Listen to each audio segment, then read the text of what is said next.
I've heard it said that one must have a vibe in order to catch fish in Alaska. This is a special signal the angler sends to the fish through the rod, and the fish is mystically drawn to that hook. Some call it vibes, some say it's skill, and others just call it plain luck. Whatever you call it, I know I don't have it. I've been on fishing trips where every person around me was reeling in fish, and I'm sitting there wondering if the guide actually missed putting a hook on the end of my line. Did he just forget about me? Is this some weird initiation joke all guides play on the rookie? Maybe he's a chauvinist and can't take the chance I might outfish him.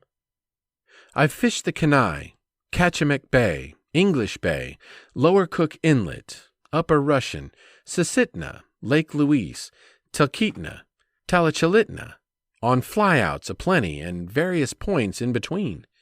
I'm not saying I haven't ever caught a fish. I have.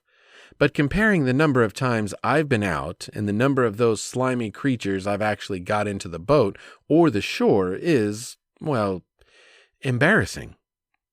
There was the 35-pound king from the Kenai, the Homer halibut the guide lost when the gaff slipped, a likely story, and the burbot caught in Lake Louise last year. Did I mention you can't keep burbot caught in Lake Louise? I did catch an English Bay dolly when I was 8 years old. My dad hadn't got to the reeling in lesson yet, so when this little thing hooked on, I threw the rod over my shoulder and ran like a maniac up the beach. The poor old fish didn't stand a chance. It bounced on the top of the water like a well-thrown skipping rock, and I'm sure it died of shock before my dad unhooked it. I have the picture to show my kids. See? Mom actually has caught a fish. My 7-year-old just rolls her eyes and walks away. My husband says you have to keep at it, and I give up too soon. But over the years, I've come to accept the lack of vibes in my fishing life, and I just kick back in the boat and work on my tan. There are other things about fishing trips I've learned to enjoy. The trip to Lake Louise is my favorite. The quaintness of Sutton, the slate-gray beauty of the Matanuska River, and the cobalt blue of the glacier. The kids are asleep about the time we drive through the valleys before Eureka, and I tell my husband, again, how great it would be if we could move out there with the kids and actually make a living in those green, wild valleys. The best part about the trip and all the drives I take with the family is watching them play in Alaska's outdoors. Their blue eyes shine brighter and their cheeks are a couple of shades rosier.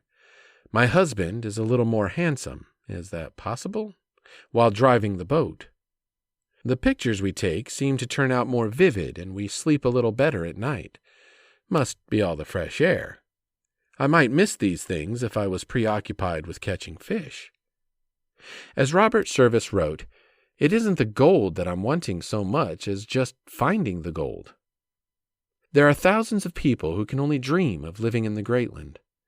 Some of those people spend thousands of dollars each year just to get a taste of our everyday lives.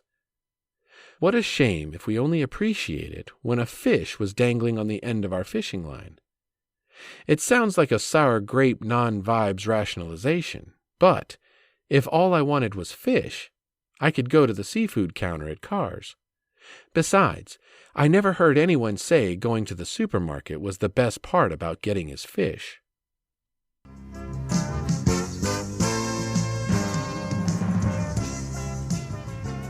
When you go outdoors, take a young person with you and teach them by your example what it means to be a sportsman.